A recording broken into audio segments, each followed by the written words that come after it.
তুষার কি মমতাজ মেহেদি waiting zone থেকে superstar lighting জোনে যাবে, নাকি ডেঞ্জার জোনে যাবে, নাকি একেবারে আউট হয়ে যাবে?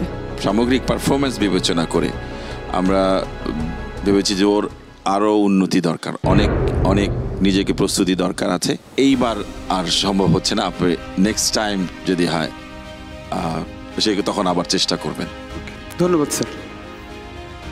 তুষার, মন খারাপ করার কিছুই নেই, এখান থেকেই শুরু হবে তোমার নতুন জার্নি। অফকোর্স, ভালো থেকো। এটা তো একটা প্ল্যাটফর্ম, এরকম জীবনে অনেক অধ্যায় আসবে, কিন্তু আমাদের আসলে এটাকে ফেলিয়ার বলবো না, এটা একটা শেখার জায়গা। আমার মনে হয় তুমি অনেক কিছু শিখতে পেরেছো এখান থেকে। চলো নিয়ে নেই ছোট্ট একটি refreshing Sunquick break. Welcome back to our Deepto Star Hunt. এবারে মঞ্চে আসছে কিশোরগঞ্জ থেকে মিষ্টি ঘোষ। হ্যালো জাজাস, আমি মিষ্টি ঘোষ। আমি ডিজিটাল মার্কেটিংয়ে জব করছি একটা ফ্যাশন হাউসে। আমার হোম টাউন হচ্ছে কিশোরগঞ্জ, আমি থাকি ঢাকাতে। আমি একজন নৃত্যশিল্পী, একদম ছোটোবেলা থেকেই ডান্স করি। মিষ্টি, আমরা আগে পারফরমেন্সটা দেখি, তারপরে আপনি আর কি কি করতে পারেন সেটা দেখব।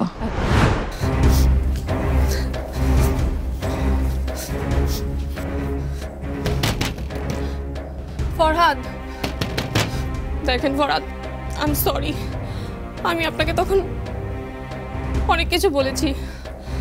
আসলে রানু আপা আমাকে এত কথা শোনাচ্ছিল, আমার না মনে হচ্ছিল আমার পায়ের নিচে থেকে মাটি সরে যাচ্ছে। আমার মনে হচ্ছিল আমি আপাকে হারিয়ে ফেলেছি। আপনি আমার কথা শুনছেন ফরহাদ? আমি জানি আপনি শুনছেন। ছোটবেলায় মায়ের আদর কি আমি কখনো বুঝতে পারিনি ফরহাদ। জানি না জন্মের সময় হয়তো মাকে অনেক কষ্টই দিয়েছিলাম কিনা।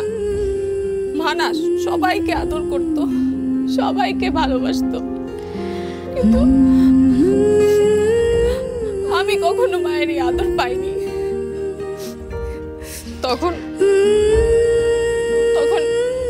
আমার এই বোন রানু আপা আমাকে আগলে রাখতো, আমাকে বলতো মায়ের সব ভালোবাসা আমাকে দিবে, আমাকে আগলে রাখবে, সারা জীবন দিবে, কখনো চলে যাবে না।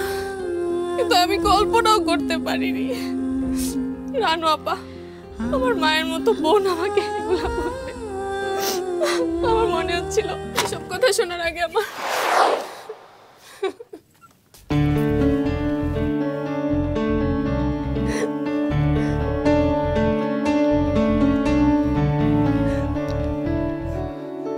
যে কথা তুমি বলতে নিয়েছিলে, এ কথা যেন তোমার মুখে আমি কখনো না শুনি বিধি। ঠিক আছে, আমি আর কখনো বলবো না।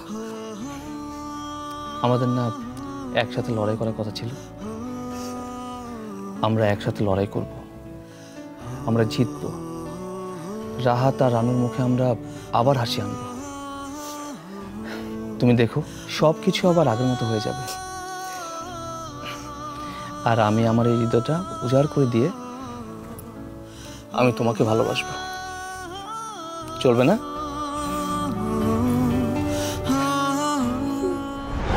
মিষ্টি, কেমন লেগেছে পারফরমেন্স? ভালো, হয়তো আরো ভালো হতে পারতো। এই কোথায় আরো ভালোটা হতে পারতো? আই থিঙ্ক আমার ইমোশনসটা, মানে চোখের পানিটা একটু বেশি থাকলে, ওই যে ইমোশনসটা ওইটা আর একটু ভালো লাগতো। চোখের পানিটা একটু থাকলে ওই ইমোশনসটা হয়তো আরও আসতো, হয়তো ইমোশনসটা একটু দরকার ছিল মেবি। আমার মনে হয় আপনি খুব সুন্দর, খুব ইমোশনাল একটা সিন পেয়েছেন। অনেকেই কিন্তু সেই সুযোগটা পায়নি।